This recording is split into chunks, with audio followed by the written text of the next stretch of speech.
8월 25일 정치부회 시작합니다. 부친의 부동산 의혹이 제기되자 윤희숙 국민의힘 의원이 의원직을 사퇴하고 대선 경선도 포기하겠다고 밝혔습니다. 이준석 대표가 눈물로 만류했지만 정권 교체를 흔들 빌미를 줄 수 없다는 뜻을 꺾지 못했죠. 결국 윤 의원이 빠진 채 조금 전 비전 발표회도 열렸는데요. 윤석열 전 총장과 최재형 전 원장이 처음으로 다른 대선 주자들과 함께 데뷔전을 치렀습니다. 언론중재법 개정안이 진통 끝에 오늘 새벽 국회 법사위를 통과했습니다. 국민의힘 의원들이 퇴장한 가운데 민주당이 단독으로 처리한 건데요. 오늘 본회의 처리까지 강행하려 했지만 박병석 국회의장의 중재로 일정이 일단 미뤄졌습니다. 송영길 민주당 대표가 법안 처리에 강경한 입장을 보이는 가운데 같은 당 조응천 의원은 민주주의의 걸림돌이라며 쓴소리를 냈습니다. 그간 아프간에서 우리 정부를 도왔던 현지인 직원과 가족들을 국내로 데려오기로 했습니다. 대사관이나 한국병원 등에서 근무한 사람들로 총 380여 명이죠. 현재 수송 작전이 진행 중인데 내일 중 인천국제공항에 도착합니다. 외교부는 난민이 아닌 특별 공로자 지위로 입국한다면서 충북 진천에 있는 인재개발원에 머물 예정이라고 밝혔습니다. 자, 오늘 준비한 소식 많습니다. 들어가서 본격적으로 정치부회의 문을 열겠습니다.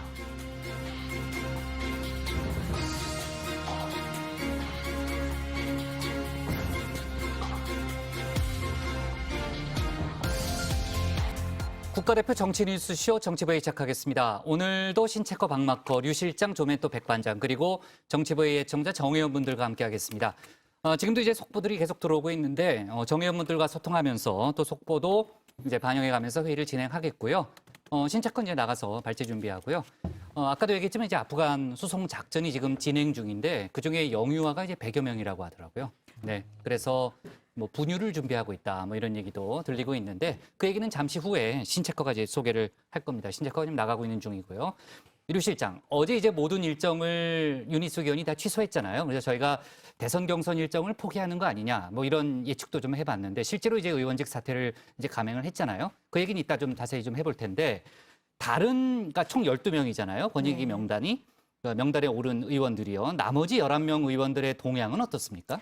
네, 이철규 의원 등 일부는 공개적으로 결백을 호소하고 또 반발을 하고 있는 상황인데요. 상당수의 의원들은 일단 지도부를 향해서는 각을 세우지 않고 있는 그런 분위기입니다. 이 최고위가 결정한 탈당 요구는 당 윤리위가 공식적으로 제재를 가하는 탈당 권유와는 달리 강제력이 없기 때문인데요. 이런 상황에서 굳이 개별 의원들이 지도부를 향해서 공개 대응을 해서 문제를 더 키우지는 않으려는 그런 모습으로 보입니다. 네.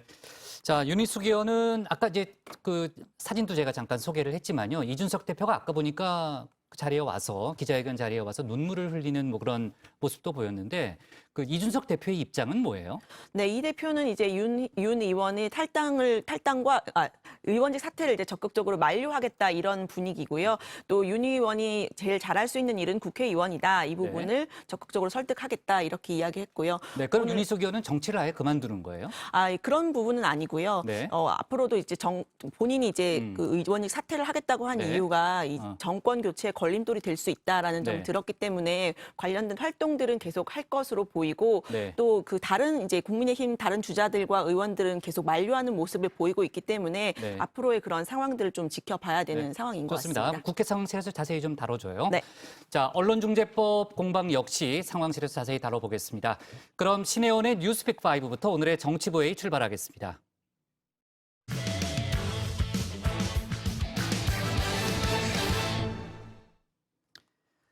아프간 카불 공항에서 출발한 우리 군 수송기 세대가 내일 인천공항에 도착합니다. 현지에서 우리 정부 사업에 협력한 아프간인과 그 가족 380명을 태우고 오는데요. 그중에 100여 명이 영유아라고 합니다. 충북 진천에 머물며 한국 정착을 위한 교육도 받게 되죠. 자, 그리고 잠시 후 5시에 일본의 도쿄전력이 후쿠시마 오염수 방출 계획을 발표합니다. 후쿠시마 해안에서 1km 떨어진 바다에 오염수를 방류할 걸로 일단 보이고 있는데요. 관련된 속보도 저희가 반영해가면서 회의를 진행하겠습니다. 관련 소식을 신혜원 체커가 정리해봤습니다. 네, 매일 준비한 소식이 참 많은 뉴스픽5. 이름을 뉴스픽10으로 바꿔볼까 잠시 고민했습니다. 자, 아무튼 시작해보겠습니다.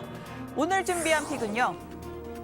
아프간 탈출 대작전, 후쿠시마 오염수 방류, 신규 확진 2,155, 게임 셧다운제 폐지, 윤미향법 철회하라 이렇게입니다. 자, 무장단체 탈레반이 장악한 아프간, 시민들의 탈출 행렬이 이어지는 수도 카불 공항에서 우리 군수동기 3대가 이륙했습니다. 중간 기착지 파키스탄을 거쳐서 내일 새벽 인천공항에 도착합니다. 우리 정부는 그간 아프가니스탄에서 우리 정부 활동을 지원해온 현지인 직원, 그리고 배우자, 미성년 자녀, 부모 등 380여 명의 국내 이송을 추진해 왔습니다. 군수송기는 8월 23일 중간 기착지인 파키스탄 이슬라마바드에 도착하였고 8월 24일부터 카불과 이슬라마바드를 왕복하면서 아프간인들을 이송하였습니다. 내일 중 인천국제공항에 도착할 예정입니다. 네, 한국에 오는 아프간인 380명은 주 아프간 한국대사관, 코이카, 또 바그람 한국병원 등에서 근무하며 우리 정부의 활동을 지원해온 직원, 그리고 그 가족들입니다. 정부는 이들을 동료라고 지칭하면서 난민이 아니라 특별 공로자 자격으로 입국한다고 설명했습니다. 원래 대상자는 472명 정도였는데 전부를 구할 수는 없었습니다. 중간에 연락이 끊기거나 공항에 오겠다고 약속한 후에 끝내 도착하지 못한 사람들이 수십 명. 자, 이 중엔 탈레반에 발각돼서 심각한 위험에 처한 사람들도 있을 겁니다. 외교부는 시내 곳곳에 탈레반이 주둔한 상황에서 콘보이, 즉 수송대를 보내서 공항까지 안내하는 건 불가능했다고 전했습니다. 정부는 우리와 함께 일한 동료들이 처한 심각한 상황에 대한 도의적 책임, 국제사회의 일원으로서의 책임, 인권 선진국으로서의 국제적 위상 등을 감안하여 국내 수용 방침을 결정하였습니다. 자, 그럼 향후 일정은 어떻게 될까요? 내일 공항에 도착하는 즉시 방역 절차를 거쳐서 임시 숙소인 충북 진천의 국가공무원 인재개발원으로 이동합니다. 2주간의 자가격리를 마친 후부터 한국 정책을 위한 교육을 받게 됩니다. 외교부는 일단 입국자 전원에게 장기 체류 비자를 발급하는데요. 한국에 정착할 건지 타국으로의 제2주를 희망하는지 등을 파악할 예정이라면서 제공 가능한 선택지 중 하나로 영주권을 검토하고 있다고 했습니다. 협력 사업에 직접 참여하거나 또는 도움을 많이 준 분들이 상당수 있습니다. 이분들이 이 중에서 한국으로 이주하기를 희망하는 분들도 있습니다. 자, 정리를 좀 하면요. 새로 입국하는 아프간인은 외교부가, 이미 국내에 체류하고 있는 아프간인은 법무부가 담당합니다. 어제 박범계 법무부 장관이 인도적 차원에서 국내 체류 중인 이들의 특별 체류 연장을 허가할 것이다라고 말한 바 있는데요. 이 국내에서 머물 수 있는 기한이 지났더라도 강제로 출국시키지 않겠다는 겁니다. 취업이 필요하다면 허가도 따로 할 수 있다고 했습니다. 우리 지금 434명 중에 불법 기관이 도과된 분들은 한 70여 명으로 좀 보여지고요. 그러니까 이제 국내에 신혼부증인들이 있고 국내 연고자가 있는 경우는 강제 출국을 좀 지향하면서 아프간 현지 정세가 이제 안정될 때까지 이제 자진 출국을 할 수 있도록 하겠다는 거고요. 형사범죄자 같은 그런 분에 대해서는 그냥 이렇게 해제 조치를 하기는 그렇고 관계 법령에 따라 보호 조치를 하겠다는 겁니다. 자, 아프간 대피 작전의 중심은 미국입니다. 미 국방부는 이번 주말까지 10만 명을 더 대피시킨 뒤에 8월 31일 예정대로 철군을 완료하겠다고 밝혔습니다. 그제 16,000여 명, 어제만 2만 명을 수송했으니 큰 무리는 없는 숫자인데요. 이 변수는 탈레반이 시민들의 공항 진입을 허용해 주는지 여부입니다. That we have been able to increase the capacity and the flow. We believe that we have that we have the capability, the ability to get that done by the end of the month. But the completion by August 31st depends upon the Taliban continuing to cooperate and allow access to the airport for those who were transporting out and no disruptions to our operations. 하지만 탈레반은 어제 기자회견을 열고 카불 공항으로 향하는 도로를 봉쇄했다고 밝혔습니다. 오직 외국인들만 통과할 수 있고 아프간인, 특히 여성들은 집 밖으로 나올 생각을 하지 말라고까지 했습니다. 미국에겐 약속한 시한은 일주일뿐 더 이상 연장은 없다고 경고했습니다. مقد امریکایانو باندې غږ کو په امریکایانو باندې څخه خپل دغه پالیسي ته تغیر ورکړي د افغانستان خلق تشویق نکس له هیواد تېښته وکړي. زموږ کدرونه زموږ انجینران ډاکټر صاحبان پوهان هغه څوک چې دلته تحصیل کړی او دا هیواد دغو استعدادونو ته اړتیا لري دا نه باید بهرنیو هیوادونو ته وایستل سي. 자, 그리고 탈레반의 보복살인 참수 소식도 연일 들려옵니다. 자, 이 남성은 아프간의 유명 코미디언 나자르 모하마드, 동영상 플랫폼인 틱톡에서 카샤 지완이란 이름으로 활동하면서 탈레반을 풍자했습니다. 자, 탈레반이 공개한 이 영상에서 그는 조직원 2명에게 손에 묶인 채 어딘가로 끌려가는데요. 조직원들은 그를 조롱하듯 웃으면서 몇 차례 뺨을 때리기까지 합니다. 결국 그는 신체 일부가 훼손된 채 나무에 묶인 채 시신으로 발견됐습니다. The system of the government is clear. That is an Islamic government. Sharia law would be, of course, there would be no democratic system at all because it doesn't have any base in our country. That is we are working on. 자, 두 번째 픽으로 가보겠습니다. 후쿠시마 오염수 방류인데요. 일본이 끝내 후쿠시마 원전 오염수를 바다에 버릴 작정인가 봅니다. 아사히와 요미우리 등의 일본 언론에 따르면 도쿄전력이 원전에서 약 1km 떨어진 바닷속에 방사성 물질 삼중수소가 포함된 오염수를 배출하기로 방침을 굳혔다고 합니다. 당장 우리나라를 비롯한 주변국들의 강한 반발이 예상되는 상황이죠. 자, 지난 4월입니다. 일본의 스가 총리는 향후의 원전 폐로 작업을 위해 오염수 처리는 피할 수 없는 과제라며 원전수 방류 방침을 공식화했습니다. 향후에 도쿄 전력과 함께 약 2년 뒤에 방류를 목표로 준비 작업을 시작하겠다고도 말했죠. 바로 이튿날 문재인 대통령이 아이보시 코이치 주한 일본 대사에게 강력한 우려를 전달했습니다. 청와대 내부 회의를 통해서 국제해양법재판소에 제소하는 방안도 적극 검토하라고 지시했습니다.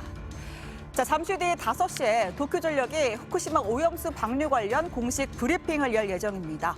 도쿄전력은 오염수를 해안에 접한 후쿠시마 원전에서 바로 배출하는 방안, 그리고 배관을 이용해서 해안에서 다소 먼 바닷속에 배출하는 방안 각각 검토해 왔는데요.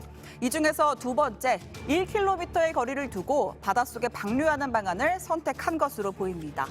이 제거 설비를 사용하면 세슘을 비롯한 62개의 방사성 물질을 제거하는 것이 가능하다라고 주장하고 있죠. 오염수를 방사성 물질을 제거했다는 의미에서 처리수라고 부릅니다. 하지만 일부 방사성 물질은 여전히 배출 기준을 크게 웃도는 상황인데요. 축적돼서 혈액암 위험을 높이는 것으로 알려진 스트론튬은 이 배출 기준에 무려 110배 이상 초과합니다. 자, 여기에 트리튬이라고 적힌 게 삼중수소를 뜻하는데요. 오염된 수산물을 통해 섭취할 경우 내부 피폭을 일으키는 것으로 알려져 있습니다. 자, 그러니까 아무리 정화를 해도 모든 방사성 물질을 제거할 수 있는 건 아니라는 설명입니다. 일본이 결정을 굽히지 않는다면 해저 안반조사, 설비 공사, 규제 당국의 승인 등의 절차를 밟아서 2023년 봄부터 방류가 시작될 것으로 예상됩니다. 자, 우리 정부도 긴박하게 움직이겠죠. 일본의 공식 발표가 나오는 전후로 관련 부처인 해수부, 또 청와대 인사가 포함된 범부처 TF회의를 열어서 정부의 공식 입장 및 후속 대응책을 논의할 것으로 보입니다. 들어가서 속보 전하겠습니다. 자, 이어지는 세 번째 픽은 신규 확진 2,155입니다. 자, 코로나 오늘도 마의 수요일을 비껴가지 못했습니다. 확진자 수가 닷새 만에 2,000명대로 올라오면서 역대 두 번째로 큰 규모인데요. 특히 서울은 677명이 쏟아지며 역대 최다치를 기록했습니다. 언제쯤 정점을 찍고 언제쯤 좀 호전될 건지에 대한 예측을 말씀해 주시죠. 어느 정도 9월 정도까지는 유행이 이렇게 완만하게 진행되고 완만하게 꺾일 거로 예측을 하고 있습니다. 델타 변이 자체가 발병하기 이틀 전에 본인이 증상을 체감하기도 전에 전염을 일으키기 때문에 그런 한계가 좀 있고요. 국내 확진자 2만 4천여 명을 분석한 결과 10명 중에 9명에게 델타 변이가 확인됐다고 합니다. 미국의 질병청인 CDC는 델타 변이가 우세족이 된 후에 화이자와 모더나 등의 백신 예방 효과가 25%포인트나 감소했다고 밝혔는데요. 우리 정부도 델타 유행은 이전의 위기와는 차원이 다르다며 방역의 고삐를 늦춰선 안 된다고 강조했습니다. 자, 네 번째 픽은 윤미향법 철회하라로 꼽았습니다. 무소속 윤미향 그리고 민주당의 일부 의원들이 함께 발의한 일본군 위안부 피해자법 개정안 피해 당사자뿐 아니라 관련 단체의 명예훼손을 금지하는 내용이 담기면서 위안부 보호가 아니라 윤미향 보호법 아니냐 이런 비판이 일었습니다. 한국여성단체협의회 소속 60개 단체가 공동 성명을 내고 피해자 중심 해결을 약속한 문재인 대통령의 메시지에 정면 배치되는 법안이다. 위안부 피해자를 이용해 부를 축적하고 범법 행위를 한 단체의 대표자들을 보호하려 하는가라고 일갈했습니다. 할머니들을 수단 삼아 정치 권력을 손에 넣고 권력을 남용하여 정의원 비판자를 처벌하려는 윤미향 의원은 전 국민에게 석고대죄하는 마음으로 즉각 의원직을 사퇴하라! 논란이 커지자 민주당은 당론으로 추진한 법안이 아니다. 당 차원에서 공식 논의된 바 없다고 했습니다. 하지만 무소속 윤미향 의원은 윤미향 보호가 아닌 피해자 보호다. 윤미향은 여기에 있다면서 법안 추진 의사를 굽히지 않고 있습니다. 자, 오늘의 마지막 픽은 게임 셧다운제 폐지로 꼽았습니다. 자, 여러분은 어떤 게임 즐기시나요? 저는 출퇴근길에 이 사탕 터트리는 게임으로 스트레스를 풀곤 합니다. 현금 결제는 다행히 하지 않고요. 자, 아무튼 밤 12시부터 새벽 6시까지 16세 미만의 청소년의 PC게임 이용을 제한해온 게임 셧다운제가 10년 만에 폐지됩니다. 이 대신에 시간 선택제를 운영하는데요. 18세 미만 본인과 부모 등의 법정 대리인이 요청하면 원하는 시간대로 이용 시간을 조절할 수 있는 제도입니다. 문체부와 여가부는 청소년의 자기결정권과 가정 내 교육권을 존중해서 자율성을 높였다고 설명했습니다. 자, 여러분은 어떤 뉴스를 오늘의 원픽으로 꼽으셨나요? 들어가서 이야기해보겠습니다. 뉴스픽 5였습니다. 네, 신체커도 스트레스를 많이 받는 모양이네요. 가면서 퇴근하면서 게임을 한다고 아까 보니까요. 네. 자, 일본이 이제 오후 5시에, 그러니까 후쿠시마 원전 오염수 방류 관련된 발표를 지금 할 거로 보이는 거죠? 네, 그렇습니다. 도쿄전력이 잠시 후인 5시에 공식 브리핑을 열 예정인데요. 관련해서 나온 일본 보도 내용을 종합을 해보면 원전에서 약 1km가 떨어진 바닷속에 방사성 물질 3중수소가 포함된 오염수를 배출하기로 방침을 굳혔다고 합니다. 지난 4월에 일본 정부는 이 후쿠시마 원전 오염수를 이른바 다핵종 제거 설비로 거른 뒤에 방류를 하기로 결정을 했고, 이에 대해서 도쿄전력이 구체적인 방법을 검토해 온 데 따른 겁니다. 네, 제거 설비를 사용하면 세슘을 비롯한 62종의 방사성 물질을 제거하는 것이 가능하다는 게 도쿄전력의 설명입니다. 그걸 처리수라는 이름으로 부르고 또 거기에 귀여운 캐릭터까지 만들어 붙여서 걱정하지 마라 홍보를 해왔는데요. 신체커가 소개한 적도 있습니다. 몸통에는 후쿠시마 오염수에 포함된 방사성 물질인 3중수소 트리튬이란 단어도 새겨 넣었습니다. 오염수를 귀엽고 친근한 이미지로 포장해 홍보에 나선 겁니다. 川の水、海水、水道水にはもちろん、私たちの体の中にも存在しています。トリチウムの健康への影響は心配ないこと。 하지만 저희가 수차례 지적해왔듯이 삼중수소를 비롯한 방사성 물질은 기준치 이상으로 남아 있습니다. 그런데도 망원 지저귀로 악명 높은 아소다로 부총리 같은 인사들은 그 물을 마시더라도 별일이 없다면서 오히려 방류 결정을 더 빨리 내렸더라면 하는 생각을 한다 이렇게 주장하기도 했고요. 일본이 방출할 오염수의 삼중수소 농도가 중국이나 한국이 바다에 방출하고 있는 것보다 낮다 이렇게 주장하기도 했습니다. 그러니까요. 그때 이제 뭐 당신이 다 마시면 되겠네 뭐 이런 댓글도 많이 달렸죠. 아소다로가 뭐 원래 뭐 지금 조멘토도 얘기했지만 망언으로 유명한데 또 한 번의 망언을 좀 했었고요. 자, 일본이 5시에 이제 후쿠시마 원전과 관련된 발표를 하면요. 아마 우리 정부의 발표도 뒤미쳐서 나올 걸로 일단 예상이 되고 있습니다. 당연히 뭐 정부에서 대응을 할 걸로 보이고요. 만약에 이제 정부에서 브리핑한다는 소식이 들려오면요. 저희가 현장을 연결하든지 해서 관련 속보를 전하도록 하겠습니다. 아, 그나저나 박마커, 일본의, 이건 국내 정치권 소식입니다만 일본의 방류 결정 관련해서요. 이재명 지사가 윤석열 전 검찰총장을 저격했던데 예전에 했던 그 발언 때문인 거죠? 네, 그 후쿠시마 발언 때문인데요. 이재명 지사는 윤석열 전 총장을 향해서 대한민국 대통령이 되겠다는 분으로서 이제는 후쿠시마 오염수 방출에 분명한 반대 의견을 표시해달라고 했습니다. 오염수 배출에 대한 침묵은 금이 아닌 친일 부역이라고까지 했는데요. 앞서 윤 전 총장은 한 언론 인터뷰에서 후쿠시마 원전은 붕괴되지 않아 방사능 유출이 없었다라고 말해 논란이 커졌었죠. 이후 윤석열 캠프 측은 인터뷰에서 말이 축약돼 오해가 있었던 것이라면서 피해가 없었다라는 뜻은 전혀 아니다라고 해명했던 바 있습니다. 네. 자, 그리고 아프간인 수송 작전 관련된 얘기를 좀 해보겠습니다. 지금 380명을 태운 군 수송기가 지금 이제 우리나라를 향해서 오고 있잖아요. 그러니까 내일 새벽쯤에 아마 이제 도착할 걸로 보이는데 좀 구체적인 내용을 다시 한번 정리해 볼까요? 네, 어떤 사람들이 오냐면요. 그동안 아프가니스탄 현지에서 우리 정부의 활동을 지원해온 직원, 그리고 배우자, 미성년 자녀, 부모 같은 이런 가족들 380여 명이 현재 군 수송기를 타고 오고 있습니다. 정부는 이들이 난민이 아니고요. 특별 공로자 자격으로 입국을 한다고 했는데요.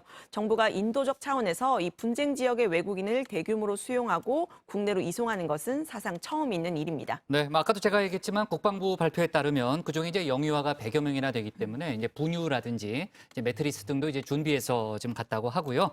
자, 아무튼 관련된 이번 달에 태어난 신생아도 있다고 그러더라고요. 네, 그런 발표도 있었고요. 자, 원래는 이제 더 오기로 돼 있었지만은 일부는 이제 카불 공항에 제대로 도착하지는 못했다는 그런 뒷얘기가 좀 들리고 있습니다. 아무래도 이제 탈레반이 공항 진입을 지금 콜 막고 있잖아요. 그러니까 공항에 들어가는 것 자체가 좀 상당히 어렵다는 얘기고요. 우리나라에 내일 도착하면 조멘토 진천으로 가는 거죠? 네, 공항 도착 후에 방역 심사를 거친 뒤 코로나19 자가격리 2주를 포함해서 모두 6주 동안 충북 진천에 있는 국가공무원 인재개발원에 머물 예정입니다. 진천 인재개발원은 지난해 3월 코로나19 발생 초기에 중국 후베이성 우한에서 입국한 교민들을 수용했던 곳이기도 한데요. 주민 설명회에 나선 강성구 법무차관은 개발원 외곽을 경찰 기동대가 24시간 순찰을 하고 기숙사 내도 법무위원이 관리하기 때문에 치안이나 테러 위험은 걱정하지 않아도 된다, 이렇게 설명을 했습니다. 자, 다시 한번 정리해보면 일단 현지에서 우리나라를 도운 아프간인 입국, 지금 이제 수송기가 오고 있고 또 이미 국내에 체류 중인 아프간인에 대한 체류 연장은 결정이 됐습니다. 거기까지 이제 결정이 된 거고요. 앞으로 이제 정부 입장에서 고민이 깊은 거는 자체적으로 아프간 난민을 추가로 수용할 것인가 하는 부분이 되겠네요. 일단 현재까지는 정부가 신중한 입장인데요. 서훈 국가안보실장은 어제 국회에서 국민적인 수용성을 고려해서 종합적인 판단을 해야 하는 대단히 복잡하고 신중한 문제라고 말했습니다. 찬반 여론도 명확히 엇갈리는데요. 청와대 청원 게시판은 난민 받지 말아주세요. 코로나로 불우이웃이 넘치고 자국민도 중리산이하는 마당이라는 글이 올라온가 하면 이슬람 문화에 대한 거부감, 비용 문제 등이 더해져서 배타적인 여론이 형성된 것으로 보입니다. 네, 반면에 이 시민단체를 중심으로 난민 수용을 요청하는 찬성의 목소리도 커지고 있습니다. 국제난민지원단체 피난처, 또 사단법인 아디 등의 한 100개 이상의 시민단체가 공동 성명을 내고 아프간 난민 보호책을 마련해달라 이렇게 촉구했는데요.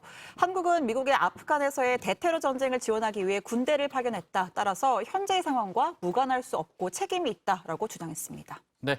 자, 문재인 대통령도 이제 우리 정부와 이란 이제 뭐 여러 가지 아프간 직원의 이송은 뭐 당연한 조치다라는 그런 입장을 낸 것 같은데요. 자, 오늘 신체과가 오른 원픽은 뭡니까? 네, 아프간으로 잡겠습니다. 네. 네, 한국협력 아프간은 내일 입국, 난민 아닌 특별 공로자 자격입니다.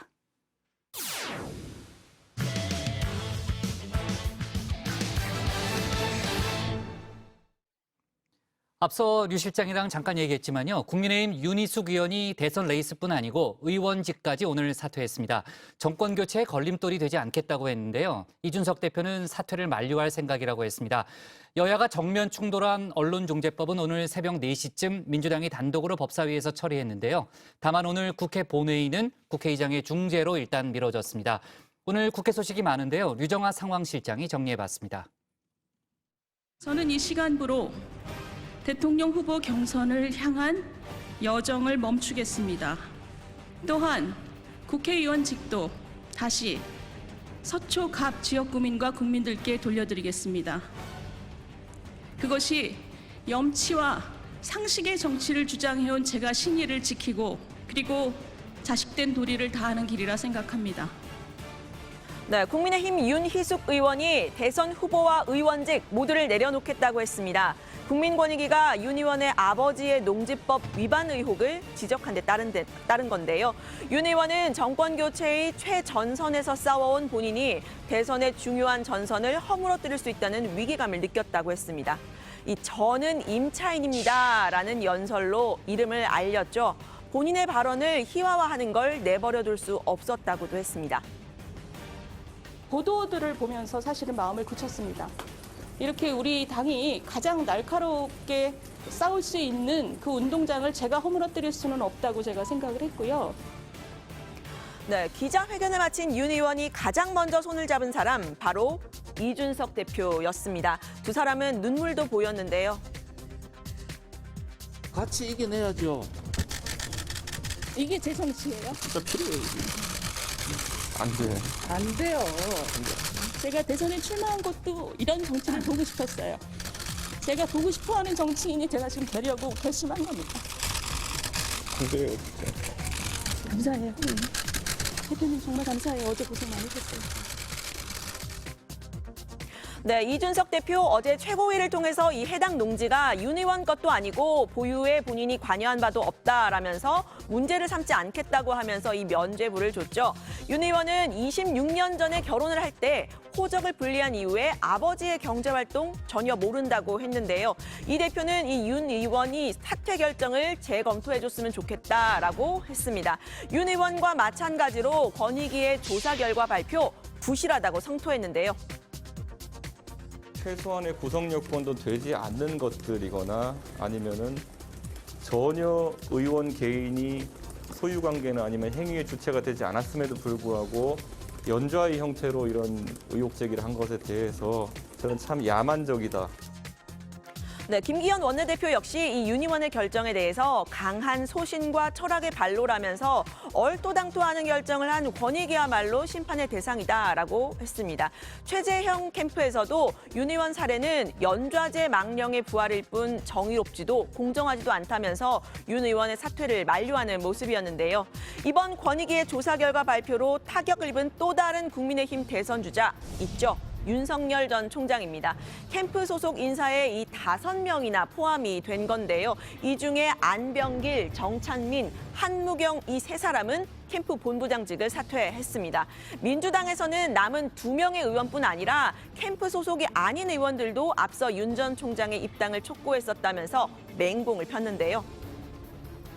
12명 의원 중 무려 10명이 윤석열 캠프 소속이거나 윤석열 입당 지지 연판장에 참여한 사람들입니다. 이쯤 되면 윤석열 캠프는 부동산 불법 투기 카르텔이 아닐까 싶습니다. 네, 현재까지 국민의힘이 탈당을 요구했던 5명의 의원 중에서는 이 탈당 의사를 밝힌 사람은 없었습니다. 네, 이철규 의원은 정식으로 소명 자료를 제출하겠다고 했는데요. 당이 제명을 결정한 한무경 의원의 경우에는 의원총회에서 3분의 2의 의결, 그러니까 70명 이상의 국민의힘 의원들이 찬성해야 하는 절차가 남아 있습니다. 이준석 대표는 강경한 입장이라고 하는데요. 이 당이 책임을 묻지 않겠다고 한 윤희숙 의원이 사퇴를 한 상황에서 다른 의원들이 당의 결정을 거부하기는 쉽지 않아 보이죠. 여론의 향배를 지켜보고 있을 듯한데요. 이준석 대표는 지금 윤리위를 구성해서 좀 강제적인 조치를 하겠다는 강경한 입장이고 앞으로 이분들이 만약에 탈당 요구를 거부했을 때 저희 지도부가 어떻게 행동하는지에 따라 좀 평가가 갈릴 것 같습니다. 네, 민주당은 일단 국민의힘의 결정을 비판했습니다. 12명의 의원들 중에 절반인 6명에 대해서만 탈당과 제명 조치를 한 건 나머지 6명의 의원에 대한 면죄부라는 겁니다. 이준석 대표가 약속한 여당보다 더 강한 조치는 공연불이 되었습니다. 도대체 무슨 자격으로 이 12명의 부동산 투기 의혹 의원들을 재단하고 나눈다는 겁니까? 그런데 내부적으로는 더 강한 비판은 좀 자제하는 기류도 보이고 있습니다. 어제 이 대표 결정 직후에는 이 신속한 결정과 조치를 존중한다. 또 전수조사를 계기로 해서 여야를 떠나서 부끄럼 없는 정치를 만들어가자 이런 논평도 했는데요. 아마도 이 민주당에서 지적됐던 12명의 의원들 대다수가 지금 2달여 동안 지났지만 탈당을 하지 않은 탓이겠죠. 과도한 비판, 자칫 내로남불 프레임을 또 불러올 수 있다는 겁니다. 이 국민의힘이 권익위 결정을 어떻게 처리하느냐, 이른바 이준석 리더십이 시험대에 올랐다는 얘기가 나왔었는데요. 당 내부에서는 이 최고위에서 의원들의 소명을 듣고 일부 의원들에 대해서 탈당 권고를 내린 과정이 바람직했다 평가가 나왔습니다. 이렇게 말한 사람도 있었는데요. 6명 정도 그래 한 것만 해도 나는 대단한 결정을 했다. 뭉갤 수도 있죠. 그거 사법적인 조치의 결과를 보고 결정하겠다. 그거 특수본으로 넘어갔으니까 사법적 조치 결과를 보고 결정하겠다. 그렇게 발표를 하면 또 어떡합니까? 그런데 그나마 이준석 대표가 있기 때문에 최고위원들하고 전부 논의를 해서 네, 반면에 합당이 결렬된 이후에 독자 노선을 걷고 있는 사람이죠. 국민의당 안철수 대표는 부동산 관련 의혹의 거대 양당의 대결은 양쪽 모두 1승 1무 1패의 무승부라고 했습니다. 지금 이렇게 자리를 보면 마치 심판 자리에 선 듯한 모습인데요. 탈당 요구 같은 양당의 조치에 대해선 민주당은 탈당하지 않고 끝까지 버틴다 이렇게 비판을 했고요. 민주당보다 더 엄격한 기준을 공언했던 국민의힘에게는 용두삼이라고 했습니다. 양쪽 다 국민 눈높이에 현저히 미달하는 제 식구 감싸기로 일관했습니다. 혹시나 했는데 역시나였습니다. 우리 국민만 또다시 의문의 일패를 당했습니다. 네, 비교섭 단체 중에서는 유일하게 권익위가 지적한 당이죠. 열린민주당은 이 권익위 조사 형식적이었다면서 김의겸 의원에 대한 조치를 취하지 않기로 했다고 합니다. 남은 이야기는 들어가서 더 해보겠습니다. 오늘은 원래 국회 본회의가 예정됐던 날이죠. 민주당은 야당이 반대하는 이 언론중재법 강행 처리하겠다 이런 입장이었는데요. 어젯밤 그러니까 오늘 새벽 0시에 법사위에서 차수를 바꿔가면서까지 단독으로 언론중재법을 통과를 시켰습니다. 이 과정에서 여야는 치열한 토론을 벌였는데요. 특히 여당 의원이기도 하죠. 박범계 법무부 장관과 국민의힘 의원들 설전을 벌였습니다. 언론을 재현하겠다면서 이렇게 피해 신고센터까지 만들 정도의 민주당이 이제 와서는 자신들에 대한 비판이 정당하지 못하다. 해명하면 되는 거 아니겠습니까? 만약 2015년에 그 뉴스에 근거해서 박근혜 정부가 적절한 대책을 세웠더라면 국정농단을 막아줄 수 있었습니다. 아니 장관이 지금 다 집착하는 거야! 거의 다 하시면서 그러지 않습니까 지금? 질문도 안 하고 내 의견을 얘기하고 있는데 왜 답변하고 있는 거예요 도대체? 어디서 모르죠? 다른 의원님들이야 그렇게 할 수 있다고 생각합니다. 그러나 얘기하고 가르치네 아주. 법사위원장을 하신 권 의원님은 그렇게 하시면 안 된다고 생각합니다. 가만히 있어! 묻지도 않은데 어디 건방지게 답변하고 있어 도대체. 무슨 말씀이십니까 지금? 뭐하는 짓이야? 아니 본인에 대해서 비판하니까 그걸 못 참고 말이야. 듣고 답변하란 말이에요. 건방지기가 뭡니까? 지금 건방지게 행동하고 있잖아요 지금. 문재인 대통령 퇴임 후 안전장치다. 손해배상 청구하는데 고위공직자는 못하게 했다고 또 국민들한테 생색을 냈. 근데 고위공직자도 퇴직하고 나면 금방 할 수 있어요. 그럼 문재인 대통령 퇴임하고 나면 즉시 이 언론 재갈법을 이용할 수 있는 겁니다. 문재인 대통령의 퇴임 후 안전장치는 과도한 상상이시고 인과관계의 확장이라고 생각합니다. 네, 아무래도 이 몸싸움 같은 강한 충돌이 있을 것 같아서 끝까지 새벽 4시까지는 못 봤지만 제가 어제 밤 늦게까지 법사위를 지켜봤는데요. 보신 것처럼 이 고성은 있었지만 생각했던 만큼의 충돌이나 또 여당의 단독 기립 표결 이런 일은 없었습니다. 밤 12시가 넘어가니까 법사위원장 직무대리를 맡고 있는 박주민 의원이 이 정회를 선포하고 차수 변경, 다음 차로 넘어가는 변경을 했기 때문인데요. 국민의힘 의원들은 여기에 항의를 하면서 아예 회의에 불참했습니다. 차수 변경은 전혀 저희들이 동의할 수 없는 상황이고 지난번 6월 30일 날 법사위 날치기 할 때도 하루 전날 해야만 다음 날 본회의에 올릴 수 있다 해서 날치기를 그때 했었습니다. 그렇기 때문에 오늘 지금 차수 변경해서 오늘 법사위 하는 거는 국회법 93조 2에 의하면 오늘 본회의 상정할 수가 없습니다. 더 이상 같이 논의하는 것 자체가 일반적인 날치기를 위한 것이기 때문에 네, 이후 국민의힘은 다시 회의장에 들어오지 않았고요. 민주당 단독으로 새벽 4시까지 이어진 법사위에서 이 언론중재법을 통과시켰습니다. 이 외에도 수술실 CCTV 법안 그리고 탄소중립기본법 등의 쟁점 법안도 함께 처리가 됐는데요. 야당이 항의를 하고 퇴장을 하면 여당이 법안을 처리하는 이번 국회의 쟁점 법안 처리의 공식이랄까요? 또다시 재연된 겁니다. 오늘 본 회의에서 또다시 강한 충돌이 있을 것이다 예상이 됐지만 결과적으로는 오늘 아침에 국회 본회의가 불발이 됐습니다. 야당이 당일 법사위에서 통과된 법안을 같은 날 본회의에 상정하지 못한다. 이 국회법을 근거로 이제 항의를 한 건데요. 박병석 국회의장이 이를 받아들인 겁니다. 다만 이번 회기 내 그러니까 이번 달 안에는 결정을 해야 한다고 했는데요.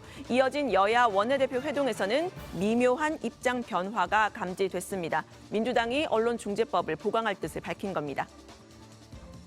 17일 또는 30일에 본회의 일정을 잡을 수 있을 것 같습니다.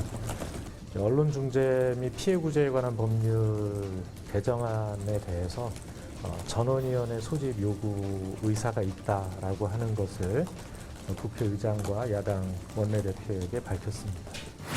당연히 필리버스터는 지금 염두에 두고 검토하고 있다고 말씀드리겠습니다. 야당이 할 수 있는 의사표현의 최후의 수단이다. 네, 민주당이 말한 전원위원회 제안, 이 언론중재법에 대한 여야의 토론 좀 더 이어가겠다는 뜻으로 풀이가 되고요.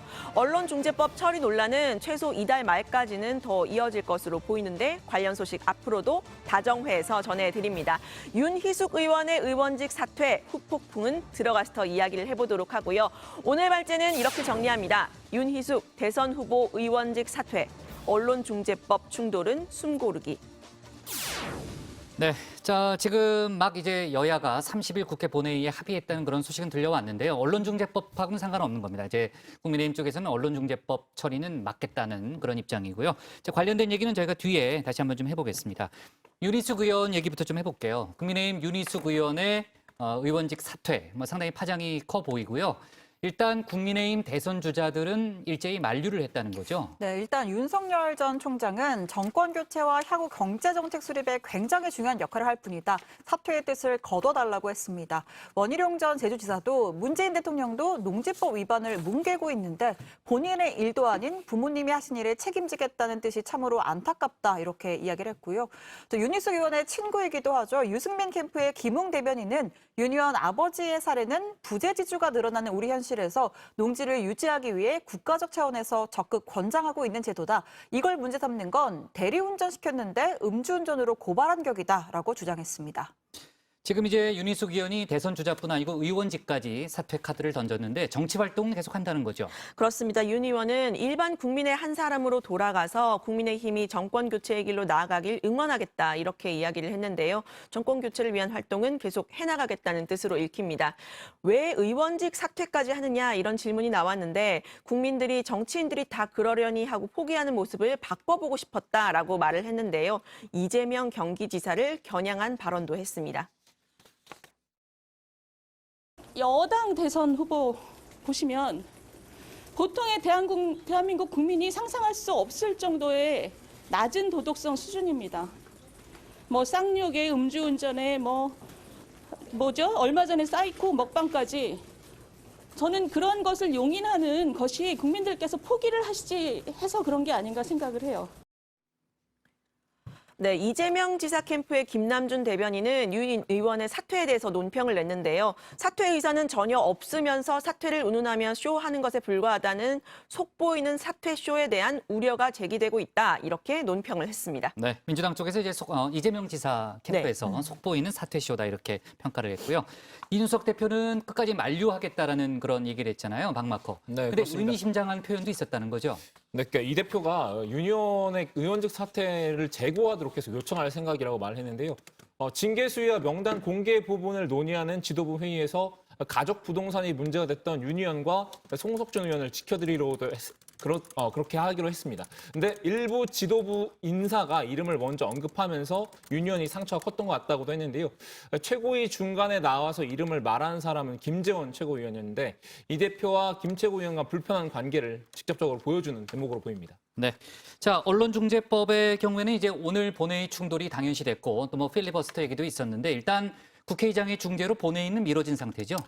네, 그렇습니다. 오늘 새벽 4시쯤이었죠. 국내임이 퇴장한 가운데 민주당이 단독으로 언론중재법을 처리하면서 오늘 본회의에서도 강행 처리할 것이다 이렇게 점쳐졌는데요. 국내임은 오늘 아침 필리버스터를 불사하겠다면서 강경한 태도를 보였습니다. 김경 원내대표는 범국민 필리버스터라면서 국회 앞에서 언론단체들의 항의 집회에 참석하기도 했습니다. 그러나 그 엄혹한 권위주의 시대 어느 권위주의 정권도 이런 사악한 언론재갈법은 통과시킨 적이 없습니다. 이 정권은 그야말로 민주주의를 가장하면서 양의 탈을 쓴 늑대처럼 독재 권력을 강화하기 위한 모든 수단을 동원하고 있다고. 자, 그리고 원래 본회의가 예정되어 있던 오늘 오전 상황입니다. 박병석 국회의장이 전격적으로 본회의를 연기했는데요. 국민의힘이 본회의에 법안이 통과되려면 최소 하루 전에 상임위 통과가 되어야 한다는 국회법을 근거로 해서 본회의 처리에 반대하자 이걸 받아들인 겁니다. 자, 민주당이 오늘 새벽 0시를 넘어가면서 법사위 차수 변경을 하면서 예견된 일인 것처럼 보이기도 하는데요. 자, 민주당은 일단 언론중재법의 독소 조항들을 많이 수정했기 때문에 국민들에게 이 사실을 많이 알리고 또 한 걸음 쉬어가면서 이번 회기 내에 법안 처리를 했으면 한다. 이런 입장을 밝혔습니다. 정치인이든 경제인이든 이 소송법에 이제 그 규제를 받지는 않죠. 그러니까 소송을 걸 수 없는 겁니다. 이 우려들을 초반에는 가지고 있었긴 하지만 이 가짜 뉴스로부터 피해받고 있는 국민들을 구제하기 위해서는 피할 수 없는 길이라는 판단입니다. 네, 그리고 지금 언론중재법 관련 여야가 뭐 합의를 하는 건 아니지만 일단 다음 본회의 일정은 잡았습니다. 네, 지금 막 속보가 들어온 네, 거죠? 오늘 30일 오후 4시에 하기로 지금 여야 원내대표 회동에서 결정이 됐고요. 민주당은 일단 뭐 전원이 소집한다는 방침이고 국민의힘은 필리버스터 등도 검토를 하고 있는 것으로 전해집니다. 네, 그러니까 국회 본회의 일정은 합의했지만 지금 이제 국민의힘 쪽에서는 언론중재법을 통과시키겠다는 건 아니다. 언론중재법은 끝까지 맞겠다라는 그런 입장이고요. 지금 이제 언론중재법 관련해서는 이제 국내외 언론단체들이 많이 비판을 했잖아요. 관련해서 이제 민주당 송영길 대표의 발언이 오늘 논란이 됐다는 거죠? 네, 그렇습니다. 앞서 국경 없는 기자회가 언론중재법 개정안 채택을 자제해달라 이렇게 성명을 냈는데요. 기자들이 여기에 대한 송영길 대표의 입장을 물었는데 그거는 뭣도 모르니까 뭐든지 그렇지 않느냐, 자기들이 우리 사정을 어떻게 아냐 이렇게 말을 한 겁니다. 즉각 야당의 비판이 나왔는데요. 국민의힘 임승호 대변인은 언론 재갈법을 통해서 언론의 목줄을 채우겠다는 탐욕에 사로잡혀 있으니 국제사회의 우려조차 노골적으로 조롱하는 것 아니겠는가라면서 여당에 유리할 때는 대통령이 직접 나서서 국경 없는 기자회를 만나더니 불리해지자 뭣도 모르는 단체로 폄하하는 태세 전환은 경압스럽다고 했습니다. 네. 자, 뭐 30일에 어떤 일이 벌어질지 모르지만 아무튼 이제 여야 간의 공방이 상당히 좀 더 격화될 걸로 일단 예상이 되고 있습니다. 자, 오늘 발제 이렇게 정리하겠습니다. 윤희숙 대선 후보 의원직 사퇴, 언론중재법 충돌은 숨 고르기로 제목을 잡겠습니다.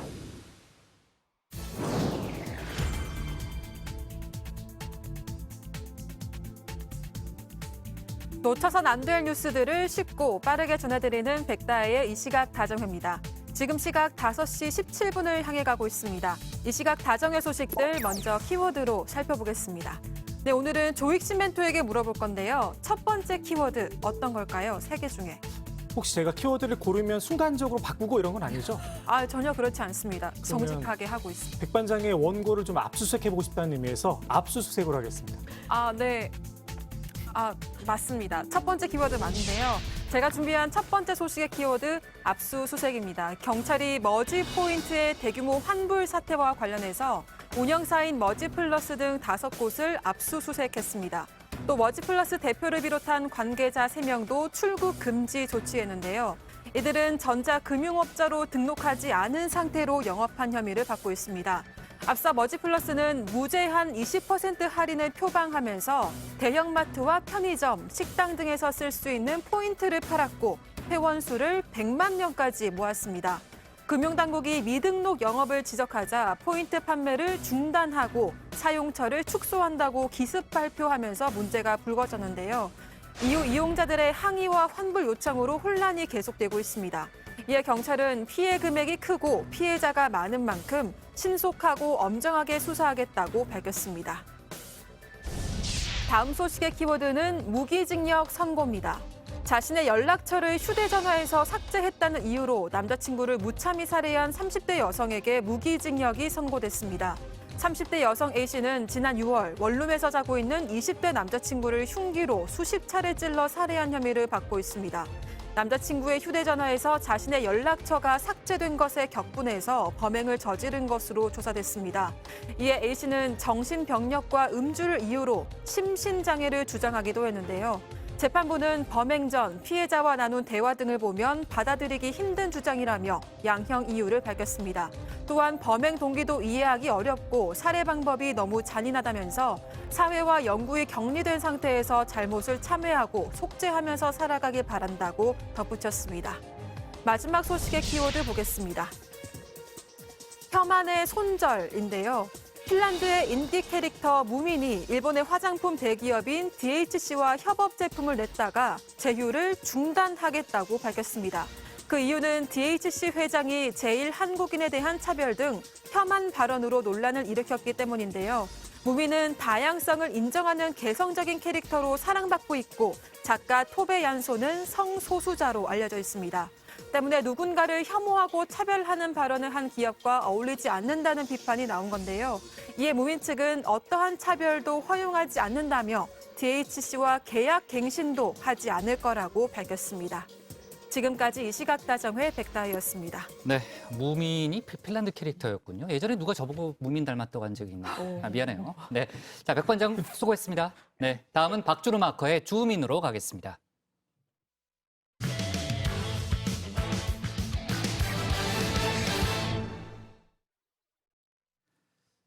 최근 여론조사에서 지지율이 상승한 홍준표 의원이 윤석열 전 검찰총장을 향한 공세를 강화하고 있습니다. 적폐청산 수사에 대한 대국민 사과도 거론했는데요. 오늘 오후에 열린 후보들 비전 발표회에서 마주친 두 사람 어떤 분위기였을까요? 박주루 마커가 주민에서 관련 소식 전하겠습니다. 정치부회에서 재미를 담당하는 코너죠. 주민, 어느덧 오늘로써 56회를 맞이했습니다. 지금까지 정말 다양한 방식으로 오늘의 인물을 소개해드렸는데요. 오늘은 퀴즈로 인물을 소개해드리려고 합니다. 우리 운영진들에게 물어볼 텐데요. 답을 아시는 분은 먼저 정답을 외쳐주시면 됩니다. 자, 첫 번째 오늘의 인물 관련 퀴즈입니다. 일단 영상을 잠시 보시죠. 이 대표의 발언에서 입당하면서 세게 얘기하는 저쪽 운운 여기에서 지정하는 것이 아니면 누구이겠습니까? 원희룡 전 제주지사와 이준석 대표가 저거 공방을 벌이던 때죠. 자, 바로 여기서 퀴즈 나가겠습니다. 여기서 원전 지사가 가리키는 이 땡땡땡은 누구일까요? 너무 쉬운 거 아닙니까? 정답. 윤석열. 정답입니다. 역시 너무 쉽긴 했죠. 조멘토에게는 제가 선물 하나 드릴 건데요. 앞으로 잠깐 나오시죠. 두 손으로 받아야 돼요? 네, 두 손으로 받으셔야 됩니다. 어휴. 네, 쌈지 쿠폰이라고 제가 직접 준비한 커피 무료 쿠폰입니다. 열심히 모았는데 회사 1층 커피숍에서 바꿔 드시면 되겠습니다. 자, 이어서 두 번째 인물 퀴즈 나갑니다. 한번 보시죠. 신상 효과와 신비주의, 베일이 쌓인 신비주의 이거는 이제 점점 없어질 거고 저 후보께서 뭐 돌고 돌아 이렇게 말씀하셨던데. 자, 방금 유승민 전 의원이 돌고 돌아 땡땡땡이라고 말했죠. 여기에 들어갈 인물은 누구일까요? 정답. 돌고 돌아 홍준표입니다. 와우. 백반장 이렇게 적극적인 모습은 처음 보는 것 같은데요. 맞습니다. 두 번째 인물은 바로 홍준표 의원입니다. 요새 홍 의원이 밀고 있는 별명인데요. 돌돌홍, 돌고 돌아 홍준표의 약자입니다. 이번에도 상품이 나갈 텐데요. 백반장 나와서 받아주시죠. 아무따 심부름 1회 쿠폰을 드리겠습니다. 정말 저한테 시키고 싶으신 거 아무거나 아무 때나 시키시면 됩니다. 이 시각 다정의 원고 써주세요. 뭐 이런 부탁도 들어드릴 수 있습니다. 자, 그럼 이렇게 두 명의 인물과 함께 주민 출발해보겠습니다. 저는 추석 전후로 골든크로스를 목표로 하고 있습니다. 국민의힘 지지층의 사람들이 한 50% 정도가 윤 후보한테 가 있기 때문에 그러기 때문에 지금 1등을 유지하고 있는 겁니다. 그런데 그게 무너지면 바로 무너집니다. 홍 의원, 윤 전 총장을 곧 제칠 수 있다라는 강한 자신감을 드러내고 있는데요. 그도 그럴 것이 홍 의원의 지지율 최근 크게 올랐습니다. JTBC가 리얼미터에 의뢰한 이 조사 결과를 한번 살펴보면요. 야권 후보 적합도 조사에서 홍 의원이 21.5%를 기록했습니다. 32.6%인 윤 전 총장에 이어서 2위이긴 하지만요. 기존 국민의힘 주자들 중에서는 유일하게 20%대를 돌파한 게 홍 의원입니다. 이 골든 크로스 추석 전후로 해서 윤 전 총장을 제치고 1등으로 올라서겠다라는 계획인데요. 이 돌도롱 말고 홍 의원이 또 하나 밀고 있는 별명이 있죠. 여기서 돌발 퀴즈 하나 더 나가겠습니다. 2030이 홍 의원에게 붙여줬다는 이 별명은 뭘까요? 정답. 2030 하면 저죠. 정답은 이겁니다.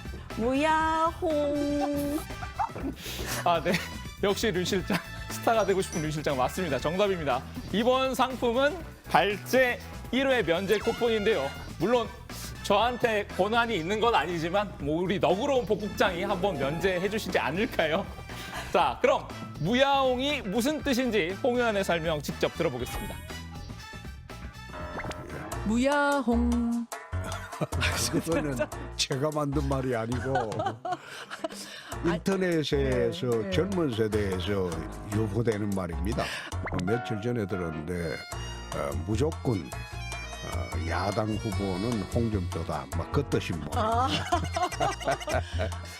그럼 무대홍도 될 수 있죠.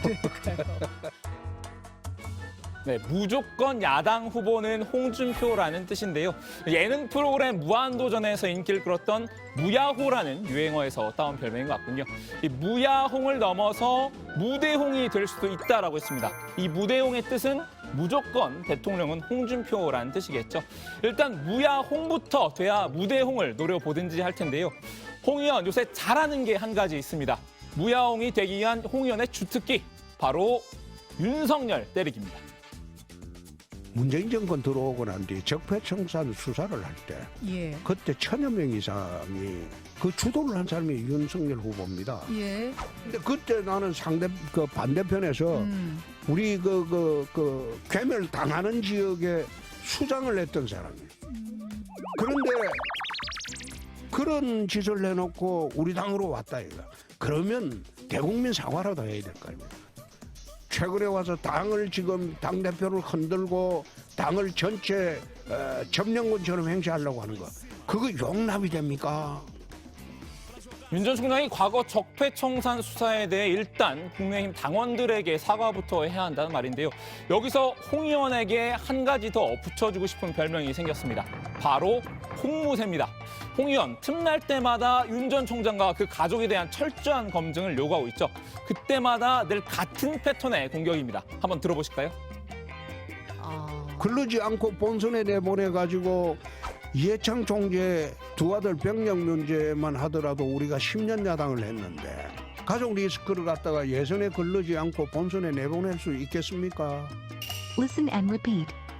97년도 이해창 총재가 우리 당 후보가 됐지만은 자녀 병력 문제 부분을 경선 때 논의가 되지 않았어요. 본선에 들어가니까 그게 터지기 시작하니까 이렇게 벼르고 벼르던 홍 의원 드디어 오늘 윤 전 총장을 직접 만났습니다.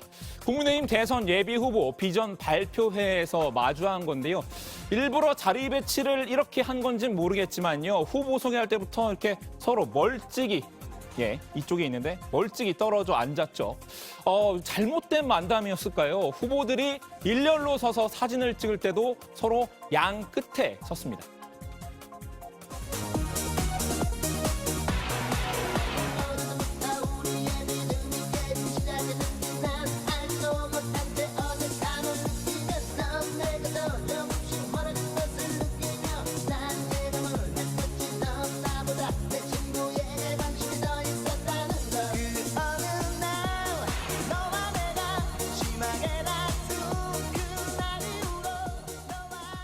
네, 후보들 모두 7분씩 서로의 비전을 설명하는 자리였는데요. 저는 윤 전 총장이 홍 의원을 은근히 견제하는 것 같은 느낌을 받았습니다. 홍 의원이 윤 전 총장의 사과를 요구했었죠. 하지만 윤 전 총장은 사과 대신에 감사 인사를 택했습니다. 저의 정치 인문을 이끌어주신 국민 여러분, 이 땅을 따뜻하게 환영해 주신 당원 동지 여러분, 국민의힘 윤석열 머리 숙여 인사드립니다. 특히 경선에서 네거티브를 해서는 안 된다는 취지의 말도 했는데요. 검증을 외치는 홍 의원을 향한 말인 듯합니다. 국민의 지상 명령인 정권 교체를 이루기 위해서는 먼저 당의 단합과 통합이 중요합니다. 갈등의 경선이 아닌 통합과 정책의 경선이 되도록 최선을 다하겠습니다. 반면 홍 의원은 준비된 대통령 후보 이미지 띄우기에 나섰습니다. 개헌부터 시작해서 지금까지 준비해온 주요 공약들을 줄줄이 나열했습니다. 2024년 총선에서 대통령 사안은 중임제 개헌과 지방 행정구조 2단계 개편 등을 토대로 하는 헌법 개정을 추진하겠습니다. 인공지능, 블록체인을 행정 시스템에 도입해서 첨단 미래 산업을 육성하고 세제 개혁과 규제 철폐로 입시를 정시 위주로 바꾸고 고시를 부활시키고 공수처는 폐지하겠습니다. 국가수사국을 독립시켜 한국형 FBI로 만들겠습니다. 선진국으로 가기 위한 국정개혁 7대 비전이라고 하는데요. 정치에 갓 입문한 윤 전 총장이나 최재형 전 감사원장과의 차별화를 염두에 둔 것 같습니다. 오랜 기간 국정개혁을 위한 방안을 고민해왔다는 점을 내세우려는 거겠죠. 자, 오늘은 이렇게 1, 2위를 다투는 국민의힘 후보 2명에게 초점을 한번 맞춰봤는데요. 들어가서 다른 후보들의 비전도 살펴보겠습니다. 오늘 주민 한마디 정리합니다. 야당은 윤홍대전, 상승세탄 홍준표, 윤석열 때리기 계속. 네. 자, 오늘 오후에 이제 비전 발표가 열렸고요. 저도 아까 이제 중간중간 그 장면을 봤는데 그 다른 후보들의 입장 하나하나 좀 짚어보겠습니다. 최재형 전 감사원장 같은 경우에는 정치 교체에 상당한 방점을 찍어서 얘기를 했죠. 네, 그렇습니다. 최 전 감사원장은 정권 교체는 분노를 결집하는 것만으로는 될 수 없다면서 정권 교체를 넘어 정치 교체가 필요하다 이렇게 말했는데요. 정치가 부끄럽지 않은 나라를 만들겠다 선언을 했습니다. 정치를 오래 했다고 자부하는 분들은 정작 나라가 망가지고 있을 때 어디서 무엇을 했느냐 기성 정치권을 비판하기도 했는데요. 또다시 과거 청산만이 우리의 목적이 돼서는 안 된다면서 국민에게 희망을 주는 정권 교체가 돼야 한다 강조를 했습니다. 네, 최 전 원장은 청년의 미래를 키워드로 규제, 노동, 연금 이 3대 개혁안을 공약하기도 했는데요. 한번 들어보시죠. 청년들의 일자리가 늘어날 수 있도록 각종 규제 원점에서 재검토하겠습니다. 이제는 기성세대의 기득권을 양보하여 청년들에게 숨통을 틔워줘야 합니다. 노동개혁 반드시 시행해서 일자리를 늘리겠습니다. 연금 개혁해서 청년들에게 장래의 빚 덜어드리겠습니다. 네, 최 전 원장은 저는 정치를 시작한 지 얼마 되지 않았지만 지금과 같은 정치로는 희망이 없다는 것은 분명히 안다라고 했는데요. 무너진 희망의 사다리를 복원을 해서 오늘보다 더 나은 내일이 기다려진 나라를 만들 것이라고 약속했습니다. 자, 홍준표 의원이나 이제 유승민 전 의원 같은 기존 주자들을 애둘러 비판한 그런 발언으로 일단 해석이 되고요. 유승민 전 의원은 유권자 분석을 아주 세밀하게 한 것 같더라고요. 네, 그나저나 아까 박마커 퀴즈 낼 때 네. 자, 나는 나가기 귀찮아서 안 맞춰야지 했는데 발제 면제 쿠폰은 좀 그 누가 면제해 주는 건데? 아니, 국장 아, 그래요? 네, 나중에 끝나고 얘기합시다. 그거 그거 얘기하고. 네, 일단 뭐 유승민 전 의원 이야기 좀 이어가면요. 이 중도층과 수도권 청년층에서 국민의힘 후보가 못 이기면 정권 교체를 할 수 없다고 했습니다. 중도층과 뭐 수도권 청년층 여기에서 가장 경쟁력 있는 후보를 뽑아주셔야 한다 이렇게 강조를 했고요. 또 자신이 경제 전문가란 점을 내세웠습니다. 직접 들어보시죠. 평생 경제를 공부하고 경제 정책을 연구하고 국가 경제가 제대로 가려면 어떻게 해야 되느냐를 고민해서 그 해법을 가지고 있습니다. 보수의 가치를, 헌법 가치를 확산을 시키겠습니다. 국민 누구나 평등한 자유, 공정한 정의를 누리는 그런 세상을 만들겠습니다. 류 실장, 원희룡 전 지사도 지금 이제 저희가 들어본 또 아까 홍 의원처럼 공약을 많이 강조하는 그런 분위기였죠. 네, 그렇습니다. 원 전 지사는 이 국가 찬스라는 키워드를 강조하고 있는데요. 코로나19 회생을 위해서 100조 원 규모의 투자를 하고 생애 첫 주택을 구입하는 이들에게는 국가가 집값을 절반을 투자하겠다 이렇게 말을 했습니다. 한번 들어보시죠. 100조 원 규모의 담대한 투자를 하겠습니다. 혁신의 성장판을 만들어 30년 미래 먹거리를 만들 것입니다. 생애 첫 주택을 구입하는 이들을 위해 집값의 절반을 국가가 투자해 젊은이들이 자기가 원하는 곳에 자기 능력에 맞게 당당히 내 집을 마련하는 것을 돕겠습니다. 네, 원전 지사는 대한민국 경제의 성장도 또 민주주의의 발전도 어느 것도 포기하지 않을 것이라면서 문재인 정부에게 빼앗긴 꿈을 국민들에게 돌려드릴 것이라고 약속했습니다. 박마커, 오늘 비전 발표회에서요. 좀 눈에 띄는 장면 같은 건 없었어요? 제가 쭉 봤는데 저는 안상수 전 인천시장이 좀 저도 그 장면이 좀 눈에 좀 띄어요. 인상적이었어요. 그러니까 이게 현 정부의 정책 실패를 좀 지적을 하면서 쓰레기 치우기 퍼포먼스를 하는 장면이 기억에 남는데요. 한번 같이 보시겠습니다. 자, 실패한 정책은 쓰레기일 뿐입니다. 문재인 대통령같이 경험 없는 사람이 하다 보니 이렇게 쓰레기를 양산하는 겁니다. 미국도 혼란스러운 상황에서 바이든을 선택하지 않았습니까? 대통령은 경험과 경륜이 풍부한 사람이 되어야 합니다. 자, 이 쓰레기 제가 다 치우겠습니다. 문재인 정권 쓰레기 제가 다 치우겠습니다. 저 안상수가 정권 교체의 주역이 돼서 쓰레기를 모두 치우겠습니다. 국민에게 걱정 없는 삶을 드리겠습니다. 국민들에게 걱정 없는 삶을 드리겠습니다. 새로운 대한민국을 국민 여러분과 함께 건설하겠습니다. 네, 오늘 비전 발표에 대해서요. 홍준표 의원은 초등학교 학예회 같았다, 뭐 이런 또 평가를 내리기도 했는데요. 일단 안상수 시장이 전 시장이 상당히 퍼포먼스로 눈길을 끌었군요. 자, 그리고 홍준표 의원과 유승민 전 의원이 오늘 김재원 최고위원을 강하게 비판했죠. 어제 저희가 김재원 최고위원 사과 얘기도 다뤘는데 김재원 최고위원의 사과를 받아들이지 않는 분위기죠. 네, 그렇습니다. 홍 의원은 박근혜 정부 정무수석으로 정권을 망쳤을 때 이미 정치판을 떠나야 했던 사람이라면서 김 최고위원을 직격했는데요. 김 최고위원의 징계도 요구했습니다. 김 최고위원의 발언은 대선 본선에서도 치명적 문제가 될 수 있다며 징계를 내서라도 대선이 끝날 때까지 입을 좀 막아야 한다 이렇게 주장을 했는데요.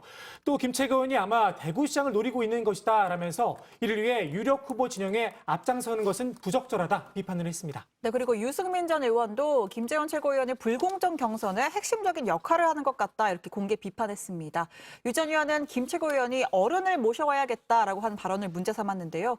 이건 비대위를 하겠다는 거고 비대위를 한다는 건 당대표가 사퇴하는 것이라면서 이런 식으로 윤석열 후보와 가까운 캠프 인사나 대리인들이 당 지도부를 흔들기 시작하면 갈등이 걷잡을 수가 없다 이렇게 비판했습니다. 또 가까운 인사들이 그런 이야기를 하면 못하도록 하고 사과를 하면 될 일이지 사실이 아니라고만 한다면서 윤석열 전 총장과 이 캠프를 에둘러서 비판했습니다. 네. 자, 어쨌든 김재원 최고위원이 홍준표 의원에게 사과를 했지만 홍 의원이 사과를 받아들이지 않고 화가 단단히 난 모양이에요. 징계 요청까지 한 그런 상황이니까 또 앞으로 좀 상황을 좀 지켜볼게요. 자, 오늘 주민 제목 이렇게 정리하겠습니다. 야당 경선 윤홍대전 될까? 상승세탄 홍준표, 윤석열 공세 강화로 제목을 잡겠습니다. 다음은 조익신 멘토의 톡 쏘는 정치입니다.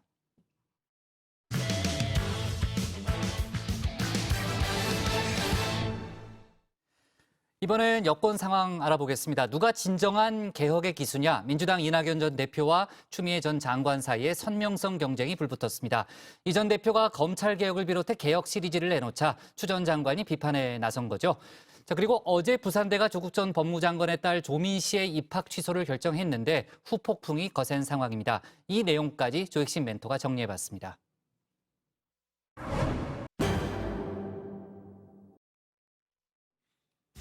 윤석열 대 이재명 양자 구도가 다시 굳어지는 모양새입니다.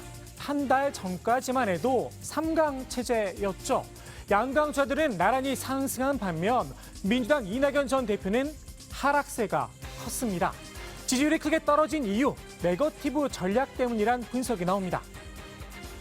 이낙연 후보가 한 40%까지 40% 이상까지 지지를 받았던 후보라 뭔가 다시 맞아 이낙연 저 사람 맞아 괜찮은 사람이었어 이런 거를 보여줄 계기를 잡아야 이 경선판을 이제 흔들 수가 있거든요. 지금 이 네거티브는 그게 안 됩니다. 글로 가면 그냥 내가 알던 이낙연은 아닌데 그러면 안 모여요. 여기에 답답한 말투도 한몫했습니다. 도대체 뭘 주장하는지 알 수가 없다는 겁니다. 근데 이 양반이 당대표를 하다 보니까 당대표를 하고 이제 40%하고 그러니까 부자 몸조심하면서 괜히 말 잘못하면 혹시 공격받을 수 있다. 그러다 보니까 말을 이렇게 돌리기 시작하면서 무슨 말인지가 분명치가 않다. 이런 고심 끝에 이낙연 캠프가 꺼내든 카드 바로 개혁 시리즈입니다. 이낙연 TV를 통해 개혁 이미지를 선명하게 드러내고 있는데요. 민주주의 4.0 소속 친문 의원들과 손을 잡았습니다. 기본소득과 보편복지는 완전히 다른 길임에도 불구하고 이 문제에 우리 같은 의원들조차도 여기에 대한 근본적인 인식이 별로 없습니다. 특정한 기본소득을 주장하는 분이 대통령이 되시면 그걸 자기 정책으로 하겠다 그러면 대혼란이 올 수 있는 부분이 있는 거거든요, 사실. 추미애 장관이 그렇게 외롭게 우리 검찰개혁하고 윤석열의 그 이제 몽리나 그 저항 때문에 얼마나 어려웠습니까? 이낙연 대통령을 불러다가 추 장관이 저렇게 혼자 있는데 당신이 시간 나는 대로 가서 만나거나 전화해갖고 추 장관 흔들리지 않게 해라. 당신이 그거 전담해라. 이 전 대표는 특히 검찰개혁 이슈 잡기에 공을 들이고 있는데요. 오늘은 민주당 윤호중 사무총장을 직접 찾아갔습니다. 검찰개혁 특위를 다시 구성하는 게 좋겠다라고 원내대표께 말씀을 드렸고, 원내대표는 검찰개혁 특위는 원내 사안이 아니라 당의 문제이기 때문에 당 대표께 전달하겠다고 얘기를 했습니다. 그런데 개혁주의자 이낙연, 뭔가 낯선 조합이긴 합니다. 특히 이 전 대표가 당대표 시절 검찰개혁에 미온적이었다며 비개혁주의자다 공세를 펼쳐왔죠. 추미애 전 법무부 장관에겐 더더욱 끌었습니다. 검찰 개혁도 마치 이낙연 후보가 공약 가로채듯이 해가지고 당신이 앞장서겠다 대통령 되면 그러는데 대통령 할 일이 아니에요. 그냥 국회에서 지금이라도 하면 돼요. 개혁하면 추미애, 특히 자신의 전매 특허인 검찰 개혁에 숟가락을 얹었다 생각한 듯 싶습니다. 더욱이 두 사람 혹시 모를 결선 투표를 염두에 두고 치열한 2위 경쟁을 벌이고 있는 사이기도 하죠. 한껏 공격 수위를 높였는데요. 이 전 대표를 직접 네거티브하긴 좀 부담스러웠나 봅니다. 이 전 대표를 옹리하고 나선 김종민 의원을 저격했습니다. 이 친구가 이제 김종민 의원을 찾아가서 장관을 상대로 내가 항명한 건 아니니까 제가 그 사표 안 냈던 걸로 해주십시오. 라고 해서 김종민 의원이 나한테 부탁한 게 그런 거였어요. 장관님 그거 좀 잘 봐줄 수 없나요? 그 개혁해야 되는 와중에. 고래 싸움에 새우등 터진 꼴이라고 할까요? 김종민 의원 한마디로 억울하다는 입장인데요. 당시 법조계에 돌던 이야기를 전해준 것뿐이라며 사과를 요구했습니다. 검찰개혁 전장에서 온갖 상처를 받으면서도 물러서지 않았던 김종민에게 적폐 검사 인사청탁이라는 누명을 씌우는 게 정치적으로나 인간적으로나 할 일입니까? 누가 진짜 개혁주의자냐를 놓고 벌어진 추낙대전, 빼앗으려는 자와 지키려는 자의 싸움으로도 보입니다. 그런데 이 전 대표의 이 좌양좌, 독이 될 수도 있다는 지적도 나옵니다. 최근 이 전 대표의 지지율이 크게 하락한 이유 가운데 하나, 보수층의 지지 철회 때문이란 분석인데요. 이른바 엄근진 이미지로 쌓아올린 보수 지지층 대신 강성 지지층에 한 발 더 다가가 부회를 시작한 이 전 대표. 과연 신의 한 수가 될 수 있을지 지켜볼 일입니다.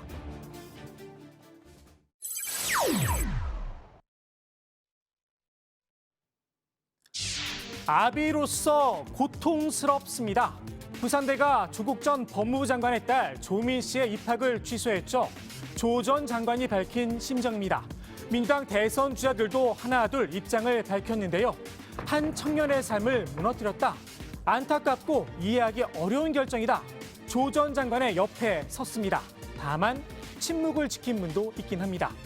조 전 장관, 아비로서 가만히 있을 수는 없었나 봅니다. 본인의 주특기죠. SNS를 통해 구면 활동에 나섰는데요.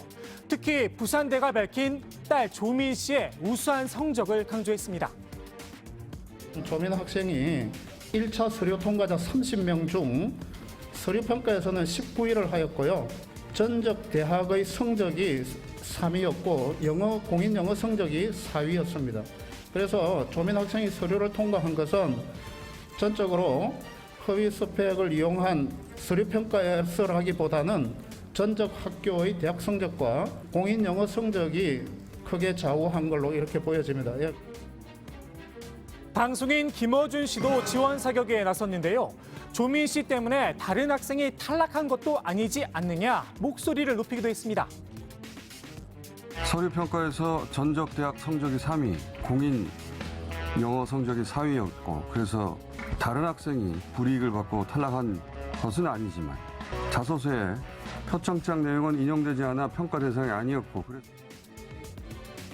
부산대는 일단 이 부분에 대해선 명확한 설명을 내놓진 않았는데요. 조민 씨 합격으로 인해서 당시 탈락했던 사람에 대한 부분은 어떻게 좀 처리가 됩니까? 그건 저희들의 고려 사항이 아니고요. 조민 씨 때문에 탈락했다라는 그런 근거도 아직은 없습니다. 법원의 판단은 조금 달랐습니다. 이번 입학 취소 결정의 근거가 됐죠. 전경심 교수의 1심 재판부는 조민의 최종 점수와 최종 합격을 하지 못한 16등의 점수 차이는 1.16점에 불과하다며 동양대 총장 표창장 수상 경력이 없었다면 조민은 부산대 의전원에 합격하지 못할 가능성이 높다고 봤습니다. 2심 재판부 역시 만일 피고인의 범행이 없었다면 합격할 수도 있었던 다른 지원자는 탈락하게 돼 그 사람에게 막대한 피해를 가했다 판단을 했습니다. 당장 이런 지적이 나오는 이유기도 합니다. 조민이 합격의 기회를 가져가지고 그 기회를 놓친 차점자들이나 이분들한테는 그분들 또한 그 기회를 뺏겨서 인생이 어떤 그 시련을 겪고 있을지 모르겠는데 그분들의 고통은 조국이 겪고 있는 그 고통보다 더 고통스러울 것이라고 생각합니다. 애초에 조민 씨의 성적은 부차적인 문제라는 지적도 나옵니다. 이번 입학 취소 결정의 본질 여기에 있죠. 당시 시입생 모집 요강 중 지원자 유의 사항에는 제출 서류의 기재 사항이 사실과 다른 경우 불합격 처리를 하게 되어 있습니다. 허위 자료를 제출할 경우 성적과 관계없이 불합격입니다. 흔히 조적조라는 말이 있죠. 조 전 장관의 과거 이 발언도 소환이 됐습니다. 수능 시험에 스마트폰을 학생들이 반드시 시험 치기 전에 반납을 해야 됩니다. 가지고 있다가 카톡이나 뭐 또 문자로 서로 이제 이거 1번 문제가 뭐니 물어봅니다. 그쪽에서는 뭐 답이 했는데 한 문제를 서로 교환했습니다. 들켰어요. 그 주장하기를 이런 행동이 내 시험 결과에 뭐 100문제 중에서 한 문제 내가 했는데 왜 문제냐고 항변하는 꼴입니다. 스마트폰 가지고 들어간 것만으로도 바로 0점천입니다. 평소에 내신 성적이 아무리 좋았다고 해도 말입니다. 조 전 장관 SNS에서 좋아요도 열심히 눌렀는데요. 보건복지부 여준성 정책보좌관의 글을 공유하기도 했습니다. 여 정책관은 지난해 8월 가짜 스펙을 만들어 아들을 의전원에 합격시켰다가 적발된 한 교수의 사례를 거론했는데요. 해당 교수는 2심에서 실형을 받았지만 해당 의전원은 입학 취소 절차를 거치지 않았고 당사자는 지금 의사로 활동하고 있다 소개를 했습니다. 조민 씨 경우처럼 의사 시험에 합격한 뒤 의전원 입학이 취소되는 경우는 처음이라는 겁니다. 가짜 스펙 논란에도 의사생활하고 있는 사람이 있으니 조민 씨도 봐줘야 한다는 걸까요? 기회는 평등하고 과정은 공정하며 결과는 정의로울 것이라던 문재인 대통령의 취임사 내용을 떠올리지 않을 수 없습니다. 권력자의 힘을 빌리지 않고 받지도 않는 표창장을 받은 것처럼 위조하지 않으며 자신의 힘과 능력으로 합격하는 것, 그게 바로 공정이며 정의입니다. 당장 야권에선 조 전 장관에게 SNS를 좀 끊고 자중하라 목소리가 나왔습니다. 조만대장경 뭐 이슈 때마다 다 나와가지고 국민들의 상식과 공정을 전면으로 거스르는 발언을 계속 하고 있기 때문에 구가 우리 친구 조구가 권력에서 좀 깨어나라. 하지만 논란은 더 확산되는 모양새입니다. 불똥이 교육부와 청와대까지 튀었는데요. 추미애 전 법무부 장관, 이번 사태의 책임은 유은혜 교육부 장관에게 있다고 공개 저격했습니다. 유 장관의 이 발언을 문제 삼은 겁니다. 입학 취소 권한을 가진 대학이 학내 입시 부정 의혹과 관련한 사실관계를 조사한 후 일련의 조치를 취하는 것이 무죄 추정의 원칙에 위배되지 않는다고 보았습니다. 유 장관이 재보선을 앞두고 이른바 조국의 강을 건너기 위해 조국과 그 가족을 희생양으로 삼았다고 날을 세웠습니다. 유 장관이 아니었다면 정경심 교수의 대법원 판결까지 지켜볼 일이었다는 겁니다. 추 전 장관의 이 주장, 당장 이런 질문이 따라 붙었습니다. 그럼 정유라 씨는요? 옛날에 정유라 씨 같은 경우 보면 그 행정감사만으로 학위를 취소시켰습니다. 그리고 그 행정감사 내용 보면 뭐 결석이 많고 대회를 뭐 3번까지 갈 수 있는데 4번 나갔다. 청와대는 조민 씨의 입학 취소 결정을 반대한다는 국민청원이 올라왔습니다. 청원 동의가 20만 명을 넘으면 청와대가 직접 답변을 해야 하는데요. 청와대는 좀 더 구체적인 상황이 파악되면 말씀드리겠다 말을 아꼈었죠. 지금 청원 동의 속도라면 어쩔 수 없이 마이크 앞에 서야 할 듯 싶습니다. 일부 조 전 장관 지지자들은 왜 조민 씨만 문제 삼느냐, 똑같은 잣대로 전수조사를 해야 한다 의견도 내놓고 있는데요. 공정을 세우기 위해 필요하다면 해야겠죠. 이미 야당에서도 제안했던 내용입니다. 전국 의학 법학 전문 대학원에 대한 전수조사를 통해서라도 조국 사태와 유사한 입시 부정 사례가 없었는지 다시 한번 확인해야 합니다. 서민 자제들에게는 신락 같은 희망의 다름 아닌 마지막 기회의 사다리마저 꺾는다면 우리 사회는 계급 사회로 진입할 수밖에 없을 것입니다. 조민 씨 이미 성인이죠. 어느 정도 각오는 하고 있는 듯도 싶습니다. 오늘 톡선 한마디 조 씨의 말로 대신합니다. 저는 고졸돼도 상관없다고 생각하고 있습니다. 시험은 다시 치면 되고 30에 의사가 못 되면 40에 되면 된다고 생각합니다. 네, 자 일본이 조금 전에 후쿠시마 오염수 방출 계획을 브리핑했고요. 우리 정부의 입장이 나왔습니다.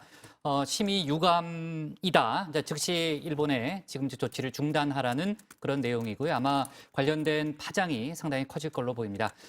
국무조정실장 주재로 이제 범정부 TF가 열렸고요. 이제 관련된 내용은 저희가 조금 더 취재를 해서 지금 막 속보가 나오고 있으니까요. 제가 내일 정치부회의에서 추가로 다루겠습니다. 오늘 정치부회의는 여기까지입니다. 저희는 내일 오후 4시 반에 다시 찾아뵙겠습니다.